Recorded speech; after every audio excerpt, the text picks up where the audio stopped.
আরে পাগল, বাংলাদেশ জামাতে ইসলাম যদি কালকে বলে 50 লাখ লোক ঢাকায় আসে, আপনার নাই পুলিশ, আপনার নাই বিডিআর, আপনার ছাত্র দল দেখলে সেগুলো হতো ভাড়াটিয়া, আপনি ক্ষমতায় এক মুহূর্ত থাকতে পারবেন না। 91% মুসলমানের দেশে কেন আমাদেরকে বলতে হবে ইসলামিক দল জয়যুক্ত হবে? এটা কি আমাদের দুর্ভাগ্য না? 91% তো মুসলমান, তাহলে মুসলমানের দেশে আবার ইসলামিক পার্টি এই কথা বলতে হবে কেন? আবার অন্যরা আমাদের বলতেছে জামাত ইসলাম থেকে ইসলামী নাম সরায় দেন, তাহলে কত বড় দুঃসাহস না?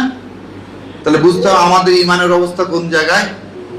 91% মুসলমান যদি হয়ে থাকে, এটা তো এমনি ইসলামী রাষ্ট্র, এখানে যে পার্টি থাকুক সেই তো ইসলামকে ধারণ করে রাষ্ট্র পরিচালনার কথা, তাহলে কেবলমাত্র জামাত ইসলাম কেন এই কথার দাবিদার, এই কথা প্রচার করতেছে, সমস্ত জায়গায় যাচ্ছে।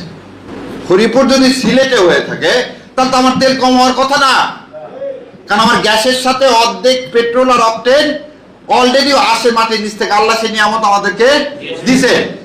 বাকিটা আসে কোথায় থেকে? ইন্দোনেশিয়া আর মালয়েশিয়া থেকে, কখনো কখনো আমরা চায়না থেকেও নিছি। আপনি এখন বলেন, আপনাকে যে বললো ইরানের যুদ্ধের কারণে আপনার তেল নাই, এটা কি সত্য না মিথ্যা কথা? তাহলে এই যে মিথ্যার উপর দিয়ে একটা লোক ঢাকার জন্য কি করা হয়? এই ক্রাইসিসটা তৈরি করা হলো যাতে জুলাই শরতে আমরা কোনো আন্দোলন না করি।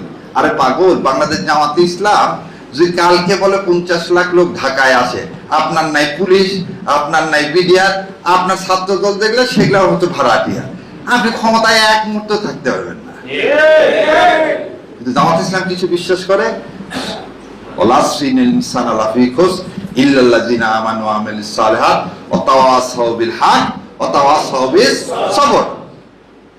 আমার আমির জামাতের এই সবরকে আপনি যদি দুর্বলতা ভাবেন তাহলে ক্ষতি আপনার, আমার না। কারণ আল্লাহ জমিনকে প্রস্তুত করছে বলে আপনাকে চুরি করে ক্ষমতায় আসতে হয়েছে,